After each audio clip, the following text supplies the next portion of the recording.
Testamento.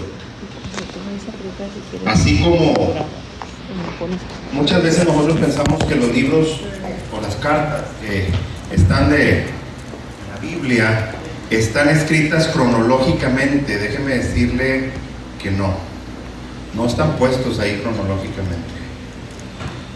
Si nosotros lo viéramos desde una perspectiva cronológica, entonces tendríamos que haber puesto, en lugar de Mateo, debimos de haber puesto ahí a Santiago, ¿sí? Y si hubiéramos puesto los evangelios en orden, hubiéramos puesto primero a Marcos, ¿sí? Pero Apocalipsis sí es el último libro, ¿sí? Sí, ese sí le atinaron, sí, ese es el último de la lista. Y el libro de Apocalipsis, hermano, la palabra correcta es apocalipsis, ¿sí? Y viene de desvelar o poner al descubierto. Quiero decirle una cosa antes de avanzar más. El libro de Apocalipsis no ha sido aceptado en todas partes, hermano. De hecho, cuando recién en el libro de Apocalipsis se envió, este libro fueron una serie de revelaciones, visiones que recibió Juan, que comúnmente nosotros aceptamos como Juan el apóstol de Jesús. Amén. Porque hasta eso estuvo en duda un tiempo. Hasta eso estuvo en duda. Los primeros padres de la fe, en los primeros escritos en el año 150, en el año 175, que fueron de los primeros cánones que empezaron a formarse, sí nombraban, decía, Juan tuvo unas revelaciones allá en Patmos. Más adelante vamos a ver que los primeros padres de la fe también hablaban de ello. Allá hubo un Juan apóstol, ¿verdad?, de Cristo, que estando encerrado en Patmos recibió una serie de revelaciones. Se cree que este libro se formó y se pusieron las ideas durante ese tiempo, mas no se distribuyó durante ese tiempo, porque en ese tiempo había una persecución contra los cristianos. ¿Por qué de todos los apóstoles el anciano Juan vivió más años? Es un misterio que nosotros tal vez no logremos entender. Algunos decían, es que Jesús lo protegía porque él dijo, a mí me gustaría que él quede hasta que yo regrese. Y mucha gente lo tomó como una alegoría, diciendo, tal vez esto es importante, ¿sí? Porque trataron de matarlo varias veces y no podían matarlo. Y esa es la situación que asustó a los emperadores. Y fue tanto el susto que les dio que lo encerraron en una isla cerca del mar Egeo, la isla de Patmos. Y allí estuvo muchos años hasta que murió el emperador y fue dejado libre en libertad. Fue de ahí donde se empezó a propagar este libro. Imagínate, los últimos libros que nosotros podemos ver entre cartas, libros del Nuevo Testamento, los últimos se escribieron allá por el año 60, creo que el más viejo era el año 70. Quiere decir que fueron más de 20 o 25 años sin escritura y los hermanos no sabían, ya no llegaron cartas, ya nadie recibió cartas, porque ha de saber que en realidad el libro de Apocalipsis envió cartas. Esta es un libro compuesto entre libros y cartas, porque se le envía mensaje a diferentes iglesias en Asia. Amén. Ellos son los primeros que recibieron el libro de Apocalipsis tal y como nosotros lo conocemos. Alguna gente lo recibe y dice es el libro de revelaciones de Juan. Mucho de su autoría también tuvo mucho problema. Déjeme decirle que el libro, ¿sí?, si usted va a Apocalipsis capítulo 1 verso 1, va a encontrar que el autor es Jesucristo, número 1. Si usted va a Apocalipsis 2, 7, 11, 17 y 29, va a encontrar que el autor también es el Espíritu Santo. Más adelante, Apocalipsis 3, 6, 13 y 22. Pero también el apóstol Juan, según Apocalipsis 1, 1 y Apocalipsis 28, 8. Quiere decir que Juan fue el escritor, fue el vidente que Dios utilizó, pero en realidad estaban ahí trabajando en conjunto el Padre, el Hijo y el Espíritu Santo. Amén.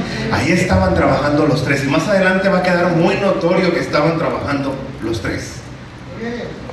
¿Sabía usted que este libro es el único libro que, si usted lo lee, es bienaventurado? Así es. Hay muchos libros en la Biblia, incluyendo la Torá, que es tan importante, los libros de la ley, que es de donde viene toda nuestra moral, todo nuestro conocimiento de Dios. Porque ha de saber usted que la Biblia nada más son los primeros 5 libros. Todo lo demás ha sido inspirado de acuerdo a esos 5 libros. Quiere decir que los profetas hablaron de acuerdo a esos 5 libros. La historia de acuerdo a esos 5 libros. Jesucristo habló de acuerdo a esos 5 libros. El Nuevo Testamento de acuerdo a esos 5 libros. Esos 5 libros son la inspiración. Y sin embargo, ninguno de esos 5 libros te dice eres bienaventurado por leerlo. Pero cuando usted va al libro de Apocalipsis, dice bienaventurado el que lee y guarda las palabras de esta profecía. Amén. Porque el tiempo es corto. Fíjese lo que dice.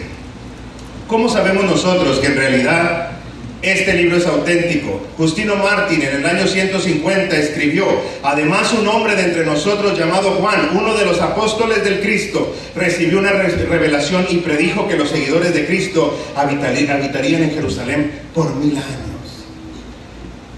Quiere decir que los primeros padres de la fe, Eusebio es uno de los más viejos, fue apóstol de los apóstoles. Quiere decir que él anunciaba que este libro era fidedigno. Le voy a decir por qué. Porque después de los primeros 100 años de haberse escrito, ya no lo querían en ninguna parte. Algunos decían, es que ya lo que se escribió en ese libro ya pasó. Porque va usted a ver que la interpretación de este libro cuenta o consta de 4 diferentes fuentes. Hay gente, ¿verdad?, que le llaman futuristas, que ahí es donde nos vamos a identificar la mayoría de los evangélicos. Pero hay otros que son idealistas, otros preteristas, y ahí nos vamos a ir viendo de uno por uno quiénes son ellos y por qué creen de una manera diferente. También el autor del fragmento Muratorio, usted sabe que ese es el primer canon que se ha podido encontrar y es en el año 175. Le atribuyó a Juan el apóstol, ¿sí?, la escritura y la autoría de este libro. ¿Por qué decimos eso? Cuando usted empieza a leer el Evangelio de Juan, cuando usted empieza a leer primera, segunda y tercera carta de Juan, usted encuentra armonía. Quiere decir que para nosotros saber si realmente un texto, tenemos que ver primeramente el léxico, cómo fue escrito, cómo hablaba, cuáles eran sus usos, sus costumbres, de qué manera se expresaba, era la misma persona o no es la misma persona, el carácter al escribir. Juan siempre fue amoroso. ¿Usted sabía que el primero que se apartó de los judíos fue Juan? Dice Juan en su evangelio: y descendimos a la fiesta, a la Pascua, la fiesta de los judíos. Yo ya no soy judío, ya es de los judíos. No dijo a nuestra fiesta, a la fiesta de los judíos. Yo ya soy cristiano. Qué bendición tan grande, ¿verdad? Amén. Juan fue el primero que proclamó. Era una persona tan importante que cuando dice Pablo, dice, yo estuve solo, nadie vino. Dijo, más que Santiago vino a verme, o Jacobo, como usted le quiera llamar, vino a verme cuando yo tuve necesidad. Y había 3 pilares que eran Santiago, era Pedro, era Juan. Dice, pero todos ellos, y usted va a ver que Santiago se da entre la carta de él y las cartas de Pablo, hay como que un roce también con Pedro, pero nunca con Juan. Juan era el amor de Dios. ¿Sabía usted que de acuerdo a la tradición, mucha gente en los primeros años pensaban que Cristo no se había ido, pensaban que era Juan? Porque dice que cuando él llegaba, la atmósfera cambiaba. Era un hombre lleno del amor de Dios. Y nosotros podemos ver al anciano escribiendo, hijitos míos, hijitos. Les hablaba con amor, muy diferente.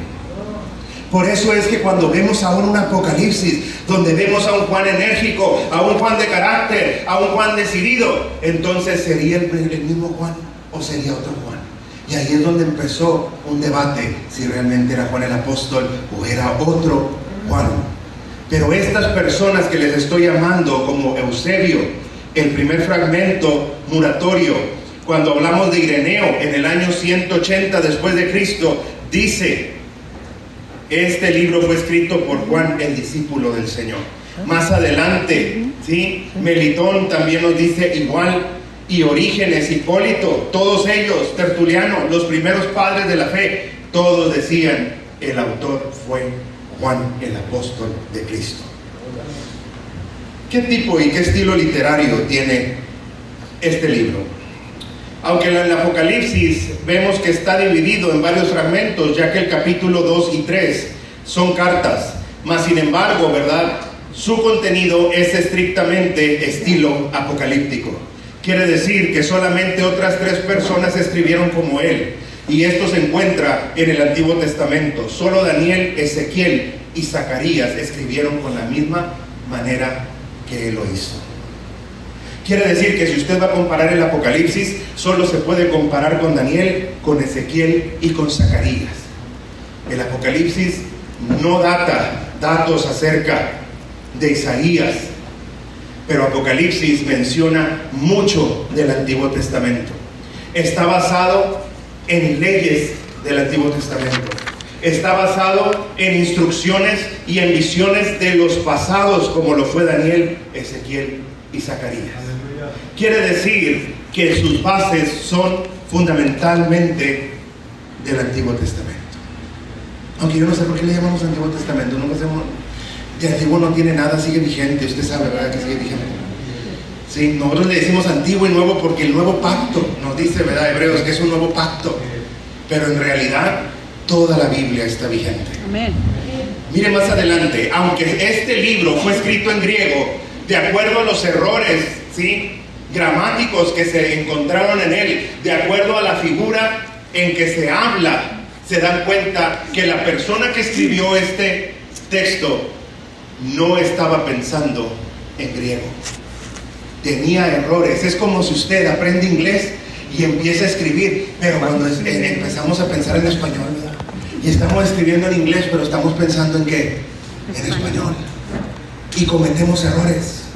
Y aunque se pueda leer y aunque se pueda entender, hay ciertos errores gramáticos.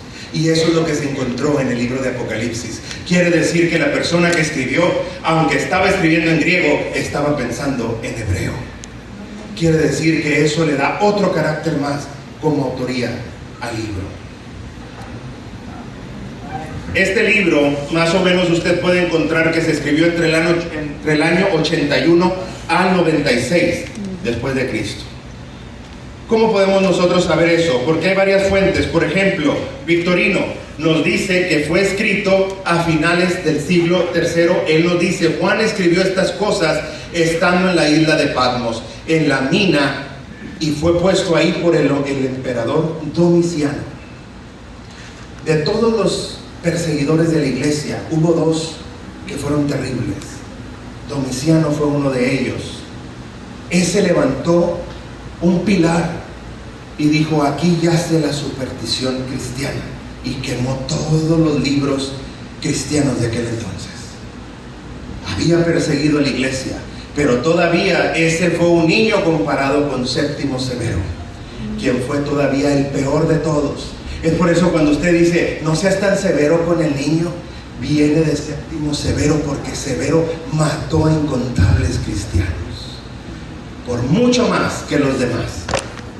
También Jerónimo nos dice, en el año 14, después de la persecución de Nerón, Juan fue desterrado a la isla de Patmos y ahí escribió su libro de Apocalipsis. Si nosotros estamos hablando que el destierro, más o menos, la destrucción de Jerusalén fue en el año 70 y sumamos 14 años, Pablo fue a dar a la isla más o menos en el año 84 después de Cristo. Y más o menos entre ese año y el año 96, se escribió este libro. Esta escritura se llevó a cabo en la isla de Patmos. Probablemente también ahí, ¿verdad?, se hizo esta revelación. Quiere decir que sus visiones pudieron haber sucedido también ahí. ¿Quiénes fueron los destinarios? ¿Para quiénes eran este libro? Primeramente para los 3 obispos que se encontraban en Asia: el obispo de Éfeso, de Esmirna, Pérgamo, Teatira, Sardis, Filadelfia, Laodicea. No obstante, también nosotros podemos ver que al momento de que existe la palabra bienaventurado el que lee y los que oyen la palabra de esta profecía, quiere decir que fue también escrito para todas las generaciones. Amén. Fue para todos nosotros. Y aquí no es lo importante. Lo importante va a llegar en unos momentos cuando nosotros tengamos que hacer nuestra idea y pensar, ¿cómo voy a interpretar el libro de Apocalipsis? Déjeme decirle que hay eruditos que llevan más o menos desde que se descubrió, allá por el año 100 hasta ahorita, casi 2000 años, y de esos 2000 años todavía no lo pueden entender muy bien. Hay gente que todavía dice es así o es así. ¿Qué aceptación tuvo la iglesia? En los primeros siglos, dice el libro de Apocalipsis, gozó de una rápida distribución. Toda la gente quería escucharlo, especialmente las iglesias de Asia Menor fueron las que se encargaron de distribuirlo sobre todos los fieles. Ellos lo recibieron puesto que para ellos era el libro y empezaron a distribuirlo. Según aparece en el Canon Muratori en el año 170, que es la más antigua de todos los escritos del Nuevo Testamento. No obstante, es cierto que en periodos posteriores suscitaron algunas dudas de parte de la iglesia oriental. Esto se debió a una medida de rechazo que suscitaban ciertas interpretaciones del Apocalipsis. No es que rechazaran al libro, sino que había ciertas cosas escritas en el libro que la gente no aceptaba. Usted sabe que ese problema lo tenemos todavía. Por eso es que tenemos bautistas, metodistas, presbiterianos, sí, tenemos a los apostólicos. ¿Por qué? Porque hay ciertas partes de la Biblia que no nos gustan. Y como no me gusta, no lo hago. A mí no me vas a venir a decir que la salvación se pierde. Tú te quieres perder, gózate. Y el otro te va a decir, mi salvación yo no la pierdo. Otros te van a decir, es que te tienes que vestir así para venir a la iglesia, hay que ponerse velo, mujeres. Ay, Señor, si muy apenas se ponen ropa hoy en día, no se van a poner velos. ¿Sí o no? Los varones, hermano, también, cada uno de nosotros tenemos una manera y una cultura y como nosotros queremos y lo que se nos hace bien y se nos hace mal. Y también depende del lugar donde usted esté en el mundo. Usted sabe que aquí somos muy, sí, conservadores. Está ahí Panchito acabándose el piano y todos estamos así, ¿sí? Y ahí cuando más o menos ya empezamos a mover el piecito, hay unos que empiezan a hacer el cangurito, ¿verdad? Empezamos a danzar. Quiero que vaya a una iglesia en Puerto Rico, quiero que vaya a una iglesia en África y usted me va a decir lo que es danzar. Ahí hasta andan de cabeza y andan brincando y bailando y agarran a su camarada y empiezan a bailar, porque es algo cultural, hermano. Es algo cultural. A nosotros no nos gustan muchas cosas porque somos mexicanos. Dile, hay cosas de la Biblia que no te gustan porque eres mexicano. Dígale al que está sentado a un lado de la Biblia que no te gustan. Eres mexicano. No te gusta. Amén. Sin embargo, a pesar del rechazo, en una época tardía, hay que decir que el libro de Apocalipsis aparece de nuevo. Pero le voy a decir una cosa, y oiga bien este texto, se lo voy a leer, yo me lo sé, pero se lo voy a leer. Curiosamente, hay que también decir que los principales teólogos de la Reforma, de donde nacemos nosotros, hermano, protestantes, rechazaron el libro de Apocalipsis. Martín Lutero no le parecía profético ni apostólico. Juan Calvino escribió un comentario sobre el Nuevo Testamento, pero omitió el Apocalipsis. Quiere decir que a veces nos da miedo lo que está escrito en la Biblia. ¿Sí? ¿Cuántos pastores todavía hablan del infierno? ¿Cuántos hablan de que si nos seguimos portando como vamos, vamos a ir a dar al infierno? Oye, eso es un antidiezmo tremendo. ¡Aleluya! La gente no quiere huir del infierno, hermano. Mire el calor que está haciendo afuera y usted todavía quiere más llamas. Hay gente que... Prepárense.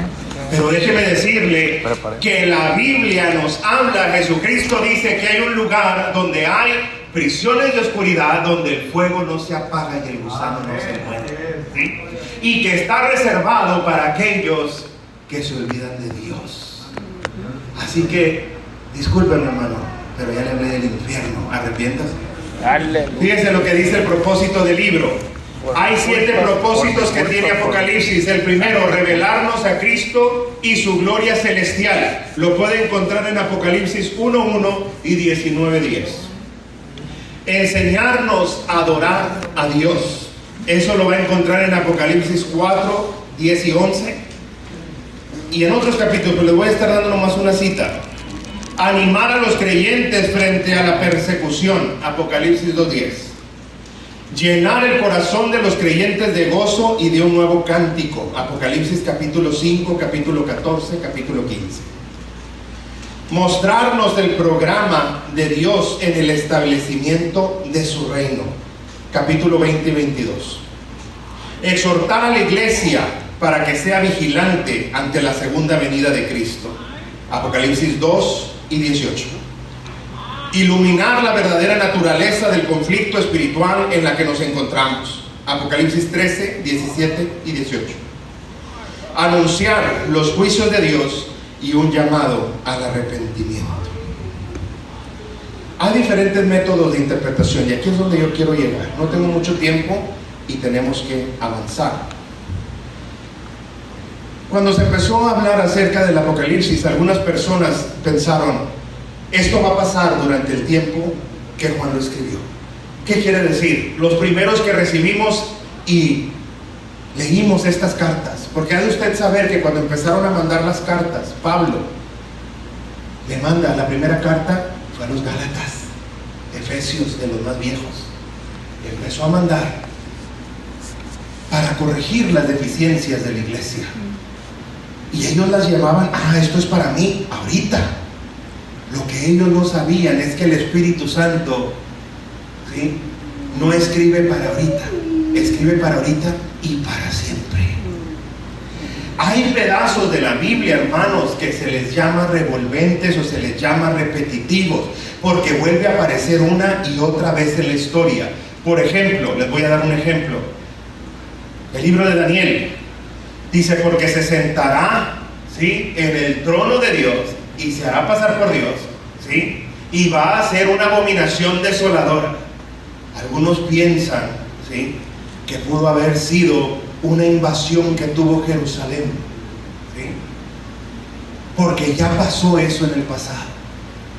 Vino un emperador maligno y dice que sacrificó un marrano sobre el altar y se sentó en el lugar del testimonio. Y la gente dice, pues ya pasó, pero va a volver a pasar, hermano. ¿Sabe por qué? Porque los espíritus vienen una y otra vez. No se quedó quieto. No sé si usted se acuerda que en el tiempo de Juan el Bautista se creía que Juan el Bautista era Elías. ¿Cuántos sabían eso? ¿Sí? Y luego todavía Cristo le remata cuando dice, si Elías iba a venir, ese es Elías. Todavía nos lo pone más fácil. Y si usted va y ve cómo se vestía Elías en el capítulo primero del segundo libro de los Reyes, se va a dar cuenta que es como se vestía Juan, igualito. Y nomás porque no le vimos la cara a Elías, a lo mejor era la misma cara. Es el único caso de reencarnación que creen que existe en la Biblia. Nosotros no creemos en la reencarnación, creemos en la resurrección. Amén. Pero hablamos de espíritus. El espíritu de Elías regresó para preparar el camino del Señor. Pero también con él regresó Jezabel, porque ahí andaba Herodías y quería la cabeza y la ganó. Ahí andaba acá el rey mandilón que hizo lo que quería, sabiendo que el pueblo tenía, sí, no saber por profeta Juan el Bautista. Y los espíritus vienen otra vez. Es por eso que el espíritu del anticristo se ha manifestado una y otra vez. La gente cuando vio el libro de Apocalipsis decía, Diocleciano es el anticristo, Séptimo Severo es el anticristo. ¿Por qué? Porque nos está matando. Lo que dice Juan aquí, que vendrían pestes y vendrían destrucciones y nos matarían. Todo está pasando ahorita en este tiempo. Entonces eres preterista, porque los preteristas dicen, ese libro se escribió para la gente que lo leyó, igual que las cartas de Pablo, igual que los otros libros de la Biblia se escribieron. ¿Usted sabe lo misteriosa que es la Biblia? ¿Sabía usted que el libro de Isaías es toda la Biblia? ¿Sabía usted que el libro de Isaías tiene 66 capítulos? Y nosotros tenemos 66 libros en la Biblia. Y si usted compara libro por libro en ese orden con cada capítulo de Isaías, va a encontrar una referencia. Isaías es toda la Biblia. Y así es el Apocalipsis. Nos habla de la historia que vendría sobre la iglesia. Porque las cartas que mandaron hacia Asia sí eran para Asia en ese momento, pero estaban escritas para hacer los periodos de la iglesia imperial. La historia de la iglesia está completamente escrita en los primeros 3 capítulos del libro de Apocalipsis. Ahorita lo vamos a ver. Entonces, si usted es preterista, usted puede decir, ese libro ya no me concierne, no me importa, porque todo lo que escribió ya pasó. La medieval. Pues si eso te deja dormir en la noche, gloria a Dios, ¿verdad? Pero hay cosas contrarias, como por ejemplo el progreso en el que se ven los eventos del Apocalipsis. Hay cosas que están escritas ahí que aún no suceden. Hay cosas que todavía están escritas ahí, como la segunda venida de Cristo, que aún no suceden. Es por eso que si vas a ser preterista, va a haber contra. Y para todo va a haber contra, pero hay contra. La interpretación historicista, en otras palabras, o histórica. Mientras que el preterista sitúa Apocalipsis dentro del periodo que fue escrito, el historista lo interpreta como una predicción de los acontecimientos que han de acontecer en este mundo, según mientras vivía el exégeta. En otras palabras, de acuerdo al escritor. Si Juan lo escribió, tiene que pasar durante la vida de Juan. ¿De dónde sacan esto? De Jeremías, hermano. Jeremías es uno de los libros que al parecer todo lo que habló Jeremías se cumplió en el tiempo de Jeremías. Hay ciertas profecías que se pueden ver a futuro, pero la mayoría de ellas se cumplieron en el tiempo de Jeremías. Tal es así que Daniel tuvo que ir a los libros de Jeremías y escudriñar y decir, estamos situados en este tiempo que dijo Jeremías, porque pasó durante su generación. Y eso es lo que hacen los historicistas. Va a pasar durante la generación del que lo escribió. Juan ya se murió. Bueno, es lo que creemos, ¿verdad? Porque nadie vio su cuerpo jamás. Sabía que nosotros en la iglesia somos tremendos. Usted sabía, ¿verdad? Que también tenemos nuestras fábulas y tenemos nuestros héroes y superhéroes, ¿verdad que sí?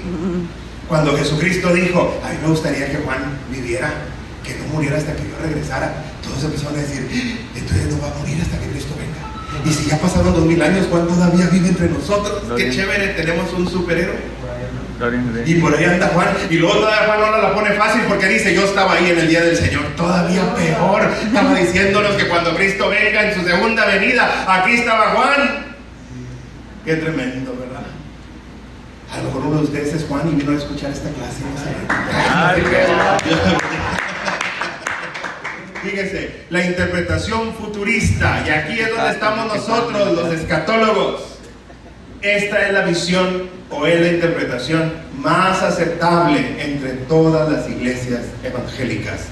Esta sí se lo voy a leer. Fíjese lo que dice aquí. La mayoría de los futuristas sostienen que los 3 primeros capítulos de Apocalipsis describen la dispensación de la iglesia o la historia de la iglesia, mientras que los capítulos 4 y 5 presentan a la iglesia glorificada después del rapto. A partir de ahí, todo lo que ocurre en los siguientes capítulos tiene que ver con Israel y con la tribulación y con la segunda venida de Jesucristo. Se han planteado algunas objeciones en esto, como por ejemplo, cuando Cristo dice en el libro, estas cosas sucederán pronto. ¿Y por qué esperó 2000 años? Si usted quiere ir allá con Pedro, Pedro dice, sabemos que para el Señor un día es como 1000 años. Quiere decir que Cristo apenas lleva 2 días y nosotros ya llevamos 2000 años, hermano. Cristo se va levantando de la siesta y nosotros ya vivimos 2000 años. Yo ya adelgacé, ya engordé, ya se me cayó el pelo y Cristo sigue siendo para siempre. Amén. Amén. Él no cambia, hermano. Gloria a Dios. No cambia. Entonces, ¿hacia dónde nos lleva esto? Ahorita vamos a regresar a lo futurista, pero la última interpretación es la idealista. Y dice, el libro está escrito intemporal. Cuando a mí se me ofrezca creer que estoy pasando por un apocalipsis, yo lo creo y se acabó. Y a lo mejor van a pasar 2000 años y otros van a creer que están pasando por el apocalipsis. Qué bueno, Dios los bendiga. Cada quien cree como quiere del libro.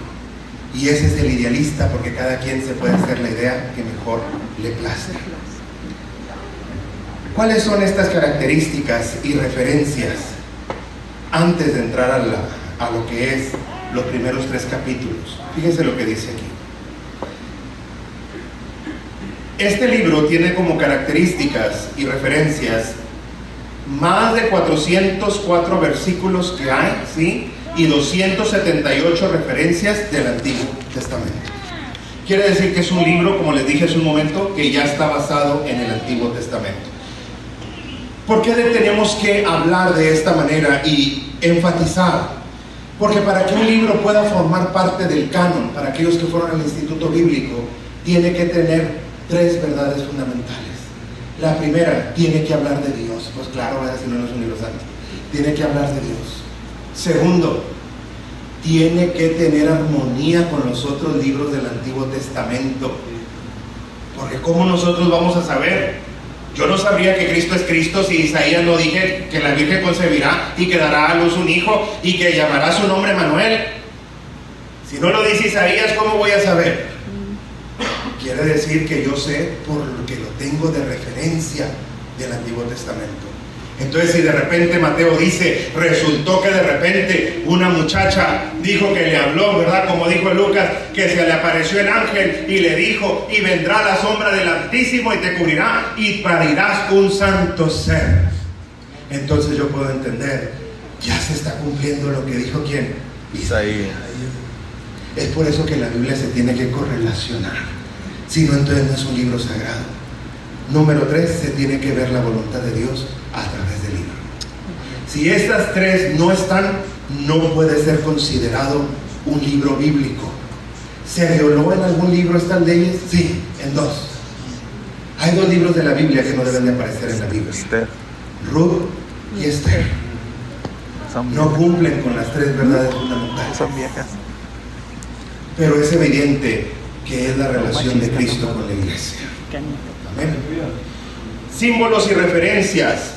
Tenemos que tener mucho cuidado porque la Biblia en Apocalipsis nos habla mucho en simbología, o en mucho de la palabra que dice como, semejante a. Cuando dice vi al Señor y su rostro era como, ¿sí? Sus pies eran como, el sonido de su voz era semejante a. Quiere decir que no eran muchas aguas. Quiere decir que cuando oímos el mar en su braveza y se oye fuerte, así se oía la voz de Cristo. Cuando venlo y que le brillaban así como el bronce, pues que brillaban los pies. Su rostro brillaba y emanaba luz. ¿Sí? Pero no había cómo describirlo, hermano. Le voy a hacer un ejemplo. ¿Nunca han leído a Nahum? Dice, y los carros se precipitarán sobre las plazas. Sobre ellos habrán torchas encendidas de fuego, correrán como relámpagos. Pues era un Corvette y lo estaba viendo en el 35 aquí corriendo. Pero pues ¿cómo iba a describir un Corvette que hacía ¿verdad? ¿Cómo iba a decir antorchas? Porque pues no había focos que iluminaran, lo único que iluminaba era la lumbre. Entonces ellos tenían que decir ¿cómo? Semejante a. Es por eso que no podemos tomar literalmente el libro de Apocalipsis. Hay que darle sentido a lo que está queriendo comunicar el autor. Es por eso que tenemos que tener mucho cuidado, porque los libros poéticos, los libros proféticos no son de interpretación privada. Tenemos nosotros que ver de qué manera fueron escritos, qué lengua se usa para nosotros poder darle una interpretación adecuada. Amén. Datos únicos de Apocalipsis. El único libro, bueno, ya se los dije, que eres bienaventurado a la hora de leerlo. Pero hay algo que quiero que vayan conmigo y va a estar en el capítulo 1. Es la intervención de los 3.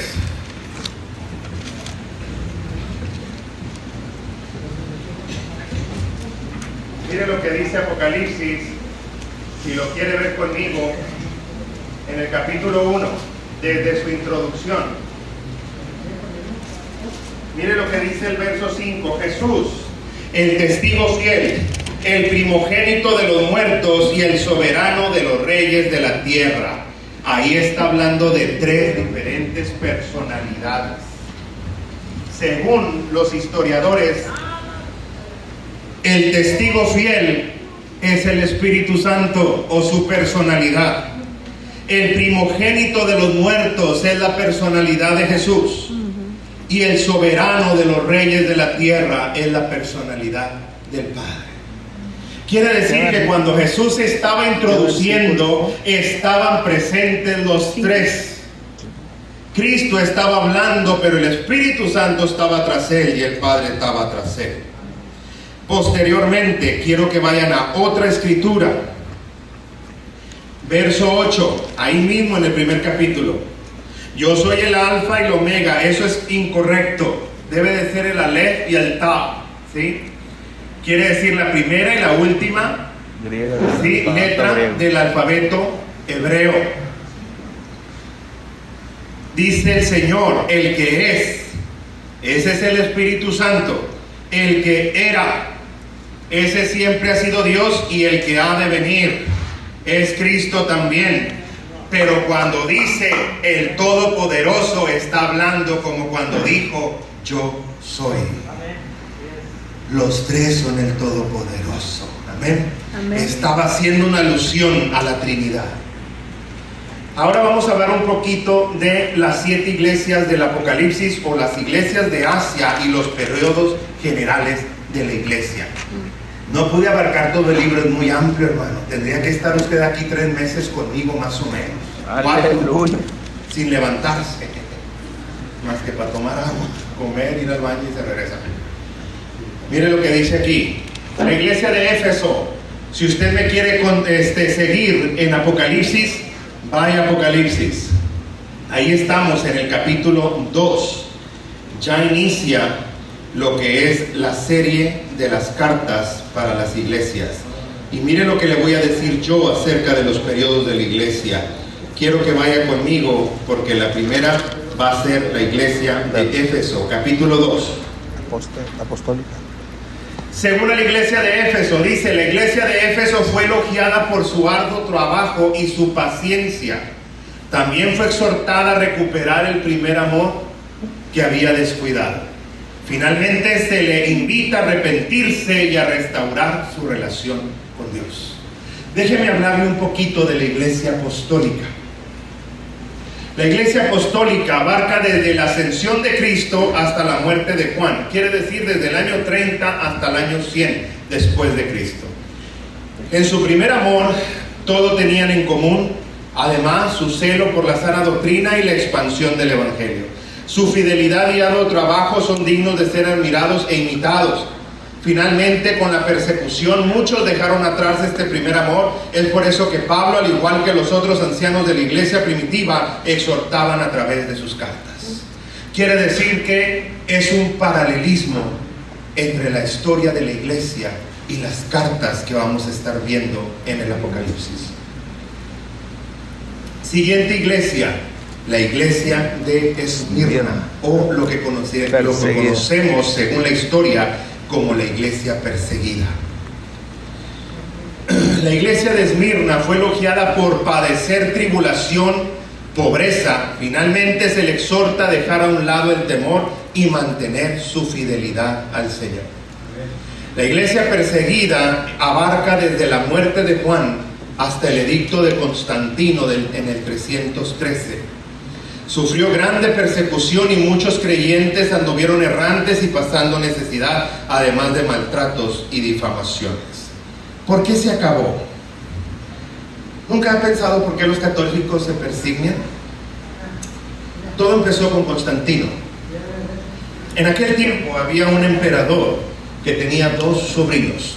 Uno era Constantino, que estaba como político en Roma, y había otro de ellos que era el que estaba encargado de los soldados. Y cuando murió el tío, todos quisieron el poder. Como en México. Dice en Daniel: el fin de la persecución vendrá con inundación. Dice entonces la historia que cuando Constantino se mortificó, volteó al cielo y vio una insignia, una cruz, y oyó unas palabras que dijo: con esta cruz vencerás. Eso dice la tradición. Cuando él dice: por esta cruz vencerá, cambió los escudos de Apolos y les puso unas cruces rojas y empezó a avanzar con el ejército. Pero el río que rodeaba Roma se inundó, y cuando vinieron los ejércitos contrarios, el agua se los llevó y los mató a todos. Entonces Constantino, viendo el milagro de la cruz, constató que de ahora en adelante habría tolerancia, que la Iglesia Universal nacería ese día y se volvería la Iglesia emperador o del emperador. Y ahí nace la Iglesia Católica, Apostólica y Romana en el año 313 después de la era de Cristo, bajo el edicto de tolerancia de este Constantino. Y desde entonces todos se persignian, porque por esa insignia vencerán. Bueno, ya tuvieron un poquito de historia, vamos a seguir a la siguiente iglesia. Iglesia de Pérgamo, ahí en su Biblia, ya debe de ir atravesando, sí, el capítulo 2. Nosotros en la historia la conocemos como la Iglesia Imperial, cuando ya había subido al poder, cuando vino el Papa Clemente por primera vez y empezó a gobernar desde Roma. Mi esposa y yo estuvimos en Roma hace 6 meses, no, un poquito más, ¿verdad? Y ahí nos llevaron a donde fue la primera iglesia de Roma, donde predicó el primer Papa. Ya está más vieja que todos nosotros juntos. Mire lo que dice aquí. La iglesia de Pérgamo fue elogiada por su fidelidad a la fe.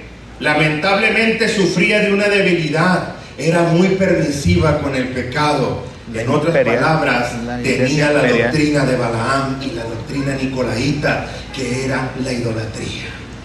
¿Qué quiere decir?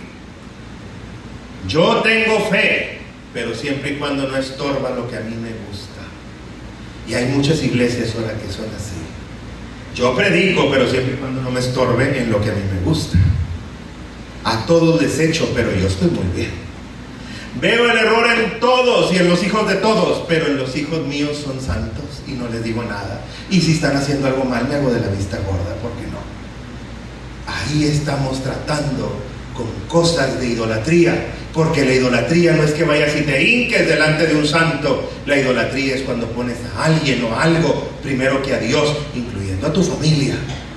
Y cuando les soportas el pecado sabiendo que están en pecado y que están dando un mal ejemplo en la iglesia, esto abarca primeramente a la familia pastoral, porque si mi esposo o mi hijo están dando un mal ejemplo y yo lo tolero, entonces yo estoy practicando idolatría.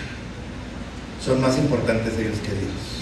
Y el que no es digno de Él es porque no puso primero a Dios antes que a su familia. Mire lo que dice aquí. Antipas murió, que era el obispo de Pérgamo, y fue ordenado por el apóstol Juan. Sí, Juan ordenó a Antipas. En aquellos días, por la mano de Diocleciano, murió este hombre en el lugar donde se describe como el trono de Satanás. Por tanto, Dios le insta a arrepentirse. Ahorita ha habido una fuente muy grande de que tiene mucho escándalo de que Antipas murió en un lugar en Ginebra. No era en Ginebra, era en Pérgamo. Y en lo que ahorita se conoce como Turquía. ¿Sabía que Pérgamo está en Turquía? Está en Turquía, donde acaba de haber un temblor y luego se puso todo el cielo rojo, así como ahora en Nueva York, ¿verdad? Bien, la iglesia imperial marcó el fin de la persecución gracias al edicto de tolerancia. Ascendió la iglesia a ser reconocida como imperial, mas sin embargo, junto con ella, trajo la idolatría del poder. No se le debe dar el poder a la gente, hermano, no todo el poder. Porque cuando le das poder, saben quiénes son en realidad. Amén. Vamos a la iglesia de Tiatira, lo que conocemos nosotros como la iglesia medieval. ¿Sí se fija cómo Dios mandó mensajes y cómo a través de la historia le estaba hablando también a la iglesia? Ahorita va a ser muy notorio por algo que pasó en esta. Mire lo que dice aquí. La iglesia de Tiatira fue elogiada por su amor, su fe y su servicio. Claro que sí. ¿Qué hizo la iglesia católica al principio? No era la iglesia católica de ahora. La iglesia católica de antes erradicó el feminicidio, el infanticidio, quitó todo lo que hacían aquellos romanos que tenían esclavos sexuales, niños y abusos de niños. Todo eso lo quitó. Cambió las casas malignas y las hizo catedrales. Al principio la iglesia hizo un gran trabajo y Dios lo está elogiando. Lamentablemente toleraba la inmoralidad, el espíritu de Jezabel. Y Dios le llamaba a arrepentirse, ya que el Señor planeaba traer sobre ellos una enfermedad, arrojarla en cama con gran tribulación. En la iglesia medieval, desde la caída de Roma hasta Constantinopla, durante este periodo las iglesias latinas y griegas se separaron. Es por eso que ahora en Roma está el Papa y en Grecia está el Patriarca. Están divididos. Se dividió la iglesia y fue la primera división mucho antes de la Reforma. También fue el surgimiento del poder musulmán, además de que fue un periodo oscuro, ya que llegó a Europa la peste negra, la cual mató a más de 30 millones de personas. Dios le dijo: arrepiéntete porque te voy a echar en cama, arrepiéntete porque viene una consecuencia. No hicieron caso. La peste bubónica o la peste negra mató a gran parte de la población de Europa. Con Dios no se juega, hermano. ¿Cuántos quieren jugar con Dios? Porque con Dios no se juega. Dios es santo. Amén. Nosotros lo vemos como bueno y como piadoso y bondadoso, pero porque hubo alguien que hizo un sacrificio. Amén. Porque sin sacrificio nos hubiera costado el cuello. Más adelante, vamos a ver qué nos dice. La iglesia de Sardis, vaya conmigo. Esta es a la que le llamamos la iglesia reformada. Mire lo que dice aquí. La iglesia de Sardis tenía testimonio de que estaba viva, escuche bien, pero en realidad estaba muerta. Se había olvidado de sus principios y se había vuelto superficial. Por lo tanto, Dios le mandaba arrepentirse antes de que muriera totalmente, antes de que él apareciera como ladrón, sin saber a qué hora se manifestaría el Señor. Cabe decir que a pesar de todas sus deficiencias, en Sardis se encontraban algunas personas fieles. ¿Usted sabía que en este tiempo fue cuando Cristo estuvo a punto de venir? A lo mejor hubiera habido rapto allá y usted ya no hubiera existido, ni yo tampoco. Porque aquí dijo: anda, arrepiéntete antes de que vengan sobre ti como un ladrón. Y esas palabras las aprendemos ¿de quién? Como ladrón en la noche. ¿Sí? ¿Quién nos dice? Pablo, Pedro. Todos nos hablan de algo semejante. Fíjese lo que dice aquí. La iglesia reformada, desde la caída de Constantinopla en el año 30 años, de la guerra de los 30 años, 1453 hasta 1648. Apareció en un momento delicado de la historia, ya que la iglesia católica estaba muerta, se había corrompido de poder y de ambición. Dios estuvo a punto de venir y de efectuar el rapto en aquellos días. Dios miró con agrado a algunas personas de aquellos años, los cuales usó para reformar la iglesia y darle algunos años más para la salvación de muchos. Qué bendición. Ahí estamos nosotros. Sigue la iglesia de Filadelfia, la iglesia moderna. No es usted, se acabó en el 48. Usted está viviendo en la iglesia apóstata, pero ahorita vamos para allá. Y no se ofenda, ¿verdad? Ahorita le voy a explicar por qué. La iglesia de Filadelfia, lo que conocemos como la iglesia moderna. La iglesia de Filadelfia fue elogiada por su fidelidad y se le aconseja retener lo que tiene, ya que el tiempo está cerca. Amén.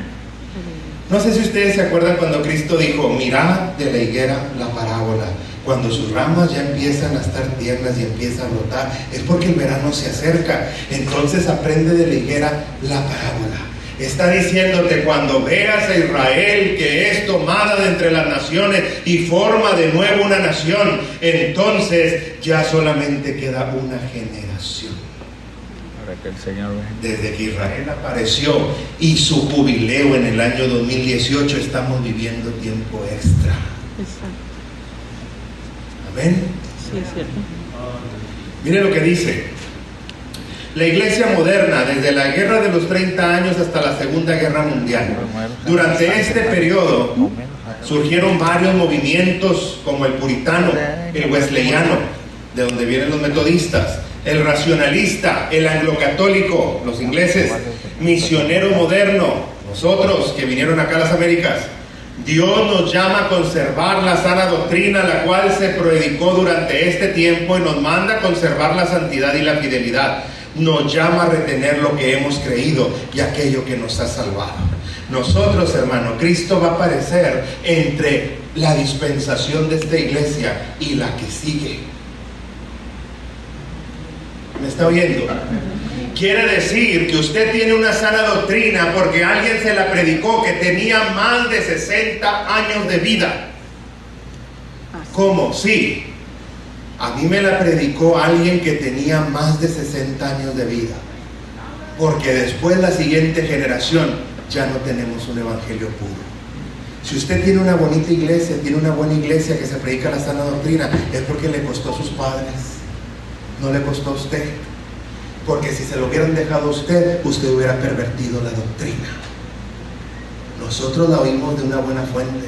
Exacto. Pero cuando nosotros nos muramos, la siguiente doctrina le toca a mi hijo, la siguiente, ¿sí?, aprender de mí. Pero si él ya no aprende de mí, entonces vamos a entrar a una era conocida como la iglesia de la Odisea. Vaya conmigo a la Odisea. La iglesia apóstata, la que le va a decir a Cristo que no, la que va a empezar a hacer cosas dentro de la iglesia que no debe de hacer, va a empezar a meter cosas dentro de la iglesia que no debe de hacer, y algunas ya lo están haciendo, y las que no lo hacen es porque tenían la fuente de sus padres que les enseñaron bien. Pero la siguiente generación que viene detrás de nosotros puede ser la última. Mire lo que dice aquí. La iglesia de la Odisea no recibe ningún elogio. De hecho, Dios la llama tibia. Ojalá fueras fría o caliente, pero como eres tibia, te voy a vomitar de mi boca. Indecisa. Usted sabe que si algo le molesta a Dios es que sea indeciso. Él prefiere que usted vaya y le diga: Señor, no voy. No quiero. O que le diga: sí voy. A que usted le diga que sí va o no va. No, es que no sé si ir, Señor, o no sé si va. Ay, no. Hasta yo no te aviento el micrófono. Imagínese Dios. Mire lo que dice aquí. La iglesia de la Odisea había perdido la sana doctrina y había caído en apostasía. Y Dios le llama: arrepiéntete, compra de mí vestiduras blancas. Cómpralas. Mire lo que dice al final. La iglesia apóstata, que va a abarcar más o menos desde ahorita nuestra generación hasta allá durante el tiempo de las tribulaciones. Durante este periodo muchos apostatarán de la fe. Las pocas iglesias que prediquen la sana doctrina es porque sus pastores la heredaron de sus pastores antiguos, esta doctrina de sus padres, ya que amontonarán muchos maestros para predicar de acuerdo a sus deseos y no tomarán en cuenta la palabra verdadera. Se volverán a las motivaciones. ¿Sí sabían que ya no todos son predicadores, ahora son motivacionistas, verdad? Predican motivación. No, hombre, te va a ir bien, nomás piénsalo bien y todo va a estar bien. No, Señor, toda buena dádiva y todo don perfecto desciende del Padre de las luces. No es porque tú te puedas pensar bien y porque tú seas exitoso. El éxito que tú tienes es porque hay alguien detrás de ti que se llama Jesucristo. Amén. O Satanás, ¿verdad? Pero ese te va a cobrar. Fíjese lo que dice aquí. Durante este tiempo, la iglesia pensará, óigalo bien, que sus bienes materiales son el resultado de vivir en santidad. Ah, te va bien, quiere decir que eres santo. No. Y si soy maleante y me va bien porque soy maleante, ¿a poco soy santo? Claro que no, hermano. Pero mucha gente iba a empezar a comparar el dinero con la santidad. Mas no atenderán a la ausencia de la verdadera palabra de Dios, no la van a poder entender en sus vidas. Y ahora, por no haber entendido la verdadera palabra, andarán ciegos, miserables, pobres y desnudos. Finalmente, voy a dar una corta reseña del arrebatamiento. ¿Sí tengo tiempo, hermano? 7.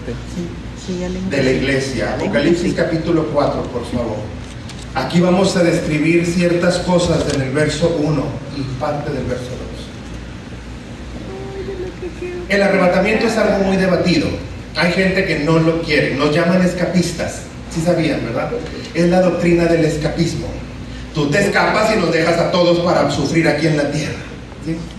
¿Cuántos se quieren escapar? Yo. Pues sí. Pues pórtate bien. Pórtate bien porque Está bien. ahí andan cantando en las canciones, ¿sí? El día que me muera voy a irme con Dios. Pues yo no estaría tan seguro, ¿verdad? Y menos si te van a echar tequila en la tumba.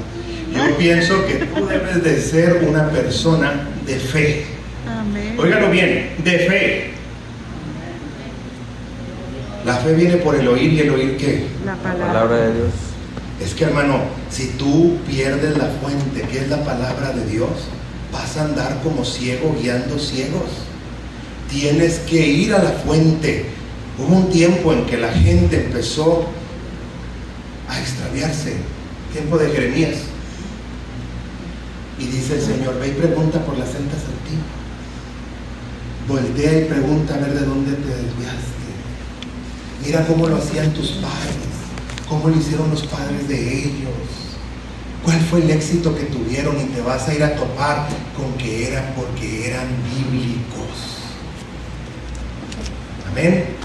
No era porque yo siento, yo pienso, yo creo. No. Yo declaro. Nuestros sentidos pueden ser, sí, alterados. Dice Pablo a la segunda carta de Corintios, capítulo 11: cuidado, porque así como la serpiente con su astucia engañó a Eva, yo tengo temor de que tus sentidos vayan a ser extraviados.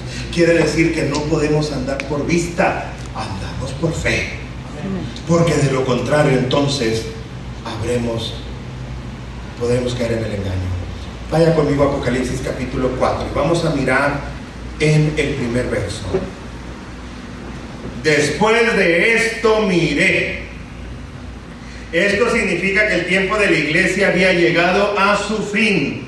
Quiere decir que ya había pasado la época de la iglesia, acababa de terminar, y cuando se terminó,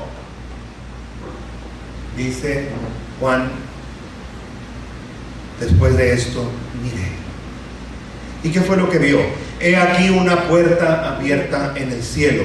Esto representa una revelación de Jesús y el tiempo de su venida. Quiero que vaya usted a 1 de Tesalonicenses capítulo 4 versos 16 y 17, Cantares capítulo 2 verso 8 al 13, y también Mateo capítulo 24 verso 14, 31 y 32. Ahí usted va a ver que es la misma referencia. Había algo, que se abría una ventana del cielo y alguien decía y escuchaba. Vamos a leer la de Cantares, porque de ahí nace todo. Por eso yo les digo que hay que ir para atrás. El Antiguo Testamento no está caducado. Fíjate, dicen, ya es Antiguo Testamento, pues lo de Cantares todavía no se cumple. Yo no sé cómo puede ser antiguo. Pero pues cada quien, ¿verdad? Yo no contradigo a nadie.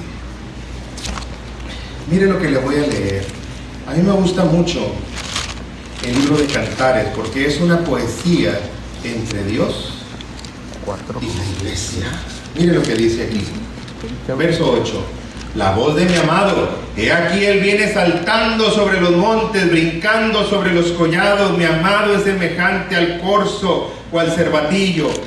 Helo aquí, está tras la pared, mirando por las ventanas, atisbando por las celosías. Mi amado habló y me dijo: levántate. Ahí viene el arrebatamiento. Levántate, oh amiga mía, hermosa mía, y ven, porque he aquí que ya ha pasado el invierno, se ha mudado la lluvia y se fue, y he mostrado las flores de la tierra. La higuera, la parábola, hermanos, y el tiempo de la canción ha venido en nuestro país, la voz de la tórtola. La higuera que ha echado sus higos y las vides. Y ahora entiende de dónde Cristo dio la revelación. Ya la ventana está abierta ya, y el amado está diciendo: ven, sube, amada mía, sube. Y aquí es lo que nos está hablando del arrebatamiento y de la venida de Cristo. Y mire lo que dice más adelante. Si usted va, dice Pablo, tuvo que Pablo cambiar la manera de mandar sus cartas, sabía, porque las estaban falsificando. Fíjese, y usted dice: ahorita me están dando gato por liebre. No, pues en el tiempo de Pablo ya había gato por liebre. Fíjese lo que dice aquí. Pablo dijo: la salutación de mi propia mano, porque la gente está falsificando mis cartas. Fíjese lo que dice el capítulo 4, verso 16: porque el Señor mismo, con voz de mando, con voz de arcángel y con trompeta de Dios, descenderá del cielo, y los muertos en Cristo resucitarán primero. Luego nosotros, los que vivimos, los que hayamos quedado, seremos arrebatados juntamente con ellos en las nubes para recibir al Señor en el aire, y así estaremos siempre con el Señor. Ya está lista el escenario, hermano. Usted está viviendo una dispensación en la cual la iglesia empieza a decaer y la verdadera iglesia, la iglesia de Filadelfia, está llegando a su fin y la Odisea la podemos ver a lo lejos que ya se aproxima. Yo la veo en 1 o 2 generaciones más que ya se viene contra nosotros, que los pastores de la siguiente generación o los que le sigue pueden pertenecer a esa iglesia. La maldad ha aumentado mucho, hermano, y por debido a que esta maldad ha aumentado, el amor de muchos se ha enfriado. Pero óigalo bien, no aumentó la maldad nomás afuera, porque si afuera aumenta, ¿a mí qué importa? No enfría mi amor, pero cuando yo veo a mis líderes en pecado, eso apaga mi amor. Así que usted como líder, usted como cristiano que es, que no se le apague la lámpara. Dice la Biblia que no debemos de ser insensatos, debemos de ser prudentes. ¿Vas a ser de las 5 que no llevaron aceite? ¿O vas a ser de las 5 que sí llevaron aceite? Porque el Señor dice, vendrá como ladrón en la noche. Amén. Él vendrá, y cuando Él aparezca, entonces tú querrás llegar, pero ya va a ser demasiado tarde. Así es. El tiempo de arrepentirte y de cambiar tu vida es hoy. Amén. Dios no cambia, hermano. Nosotros cambiamos, nosotros decimos, es que ahora esto es lo moderno. Para Dios es el mismo de ayer, hoy y por siempre. Y la iglesia y esto que tú haces desde el tiempo de Pablo se está haciendo. Y no ha habido ningún cambio. Hasta ahora que ya metieron adentro de las iglesias las luces negras, ya está todo negro atrás. Y quitaron el altar. Y están haciendo tantas cosas porque queremos imitar al mundo. ¿Sabes de dónde salió esa porquería diabólica? De una iglesia en Estados Unidos que se llama Hillsong. Déjame decirte quién es Hillsong. Pegaron porque tuvieron una canción tan hermosa que finalmente el dueño que la compuso se suicidó. ¿Sabes por qué? Porque no está Dios. Lo que es de Dios permanece, hermano. Lo demás son ondas que vienen y van. Así es. Momentos en la vida. Pero tú como varón tienes la obligación de llevar a tu familia a santidad, de leerle a tus hijos la palabra de Dios, de decirle a tu esposa y enseñarle la palabra de Dios. Eso lo hacen los judíos, ¿sabía usted? La mujer judía no va a las sinagogas. El hombre aprende y el hombre tiene la responsabilidad de enseñarle a su mujer y de enseñarle a sus hijos. Y el cristiano no ha cambiado. Yo tengo la obligación de enseñarle a Pati la palabra de Dios, de enseñarle a Isaac, porque Dios me va a pedir cuentas a mí. Así que, hermano, Cristo viene pronto. Amén. ¿Estás seguro de tu salvación? Aleluya. Vamos a hacer una oración y así estaremos dejando el lugar. Padre, en el nombre de Jesús. Oh Señor.